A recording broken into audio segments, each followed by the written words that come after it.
ముందుగల మన తొలి వెలుగు ప్రేక్షకులందరికీ నమస్తే. బీజేపీ పార్టీకి Raja Singh good bye, Gaya by by Tata కథం. రాజాసింగ్ లాంటి వాళ్ళు బీజేపీ పార్టీకి రాజీనామా చేస్తే పార్టీ ముందర పడుతుంది. ఇంకా ఈయన ఓపెనర్ బ్యాట్మెన్ అసంటోడు రాజాసింగ్ పాడే గిన్నె ఊరుకుంటారే మీరు. పార్టీ ప్రాథమిక సభ్యత్వానికి రాజీనామా, కిషన్ రెడ్డికి రాజీనామా లేక అందజేత. ఎందుకు మరి చేసినవే అంటే నన్ను నామినేషన్ ఏనియలేదు. నామినేషన్ దేనికి? బీజేపీ పార్టీ అధ్యక్షుని కోసమని సాన్ రోజుల నుంచి తారాడుతా ఊరు. ఎప్పుడైతారు ఎవరైతారు అనుకుంటున్నాం. కానీ దాదాపుగా ఏమనుకున్నారంటే అంతా అయితే మళ్ళీ కిషన్ రెడ్డో, లేకపోతే బండి సంజయో, లేకపోతే ఇక ధర్మపురి అరవిందో, లేకపోతే వకీల్ సాబో, లేకపోతే రాజాసింగో గిసుంటోళ్ళు అవుతారని అనుకురు దాదాపు అందరు. కానీ కొత్త ఆయన పేరు తీసుకొచ్చిర్రు. ఓలు మరి ఆయన పేరు రామచంద్రరావు. సరే ఆయన పంతానం మరి గట్టిగా ఉన్నదేమో, పాడైపోను పెడితే ఆయన పెడితే పెట్టిదేమో. ఆయన సారథ్యంలో కూడా పార్టీ ముందరకు పోతే మనం ఎందుకు వద్దంటాం. కానీ అయితే నామినేషన్ వేస్తేందుకు ఈయన అంగు ఆరవడంతో మంచిగా బాజా భజంతులతో పోయినట్టు ఈయన పోయి నామినేషన్ వేద్దామనే సర్కాలు ఆడ ఉన్న వాళ్ళు చెప్పారంట, రాజాసింగ్ నామినేషన్ వేవి లేదు ఏమి లేదు, ఆల్రెడీ అధ్యక్షుని పేరు అనుకున్నావు, నువ్వు సపరేట్ కూర్చో అని చెప్పారంట. ఏమంటే సార్కి వైఫై ఆన్ అయినట్టుంది. బీపీలు వేసి ఇక చాలు, మీ పార్టీకి నాకున్న బంధం చాలు, నా సేవలు మీకు చాలు, మీ సేవలు నాకు చాలు. ఏమంటే కిషన్ రెడ్డి గారికి లేఖ రాసినట్ట, సార్ నువ్వు స్పీకర్కి ఒక లేఖ రాసిపెట్టు, ఇక నేను ఉండలేను మీ పార్టీలో. నేను మీ పార్టీ బీఫామ్ ఇచ్చింది, మీ పార్టీ బీఫామ్ ఇస్తే ఎమ్మెల్యేకి గెలిచిన, ఇక మీ పార్టీ ఎక్కర్లేదు, మీరు ఎక్కర్లేదు నాకు, మీరు ఒకసారి లేఖ రాయరని ఆ లేఖల స్థానం వచ్చాడు రాసుకొచ్చిండు. ఆయన ఇంగ్లీష్లో రాసిండు, నాకు అర్థమైన కాడికి చెప్తా. ఈ తెలంగాణ రాష్ట్రంలో లక్షల మంది ఉన్నారు బీజేపీ కార్యకర్తలు. వాళ్ళ మనోభావాలు అన్నీ దెబ్బతీసిరు. నేనంత ఆల్తుపాల్తుగా నేం కాదు, నేనేమో చిన్న సన్న నేం కాదు, నేను 2-3 సార్లు ఎమ్మెల్యేకి గెలిచిన. నాకంటూ ఒక దాన్ని ఏమంటారు వ్యక్తిగతం ఉంటుంది, లేకపోతే నాకు కూడా కొద్దిగా అది ఉంటుంది, కొద్దిగా ఇది ఉంటుంది. నేను మీ లెక్క నేనైతే ఊగుంటాను కాదు, నాకు అక్కర్లేదు, నేను శరం తప్పి అయితే ఈ పార్టీ ఉండలేను, నేను వెళ్ళిపోతా అని చెప్పినట్ట. చెప్పి ఏమంటుండే ఇంకా అంటే, మీకో దండం మీ పార్టీకో దండం, దండం పెట్టినవా ఇంకే నీ దండమే పానగండం పటాలకు. రాష్ట్రంలో బీజేపీ పార్టీ అధికారంలోకి రావాలని ప్రజలు కోరుకుంటున్నా, రావద్దని కోరుకునే కొంతమంది పెద్దలు పార్టీలో జమ అయ్యారు. ఆ ఆకాంక్ష వారికే లేనప్పుడు మేము ఎంత కష్టపడ్డా ఏం లాభం, అందుకే అయ్యా మీకో దండం మీ పార్టీకో దండం అని చెప్పాను అని రాజాసింగ్ వివరించాడు.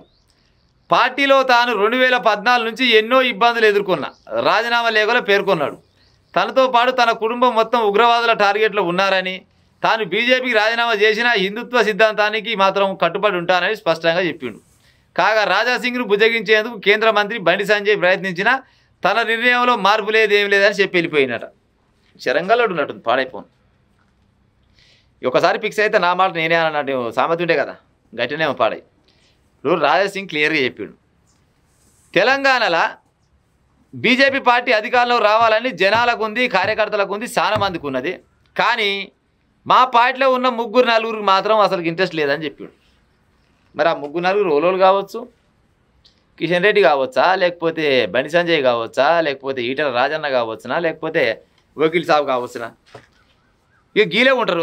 ధర్మపురి అరవింద్ గీలే ఉంటారు. మంది ఎందుకుంటారు పాడైపోను. బీజేపీ అంటే గీలు గుర్తొస్తారు. వీళ్ళేమన్నా లెసమంది ఉన్నారు పాడైపోను. 52 అసెంబ్లీ స్థానాలల్లా మంచి మెజార్టీ ఇచ్చారు బీజేపీ పార్టీకి. కానీ వీళ్ళు ఏడనన్నా నిరూపించుకుంటురా, వీళ్ళ పంచాయతీ ఏగదలగబడే. అందుకోసమనే రాజాసింగ్ ఏం చేసిండు, ఇక నాకు అక్కర్లేదు, నాకు నా కుటుంబానికి మొత్తానికి ఉగ్రవాదుల నుంచి దాడి పొంచి ఉన్నది, అయినా కూడా నేను బీజేపీ పార్టీ కోసం, హిందువుల కోసం నేను కొట్లాడుతుంటే నాలాంటి వానికే ఇలువ గుట్టే మీరు మందికి ఇస్తారు ఇంకా అని లెటర్లో క్లియర్గా రాసి పెట్టిండు.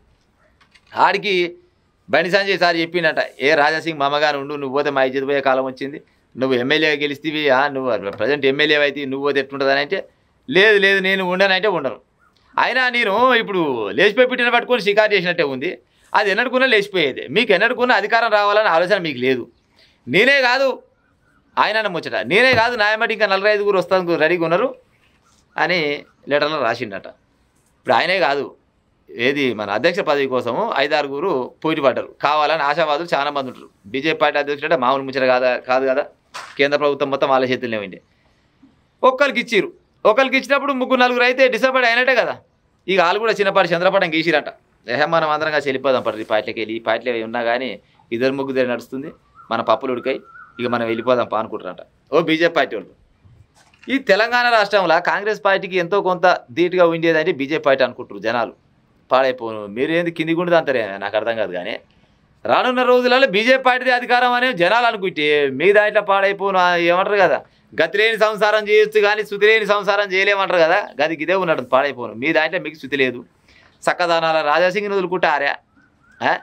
రాజాసింగ్ని ఈడంగా వదులుకుంటారు. మరి ఈటల రాజా ఉంటాడో లేదో ఆయనకు తెలియదు.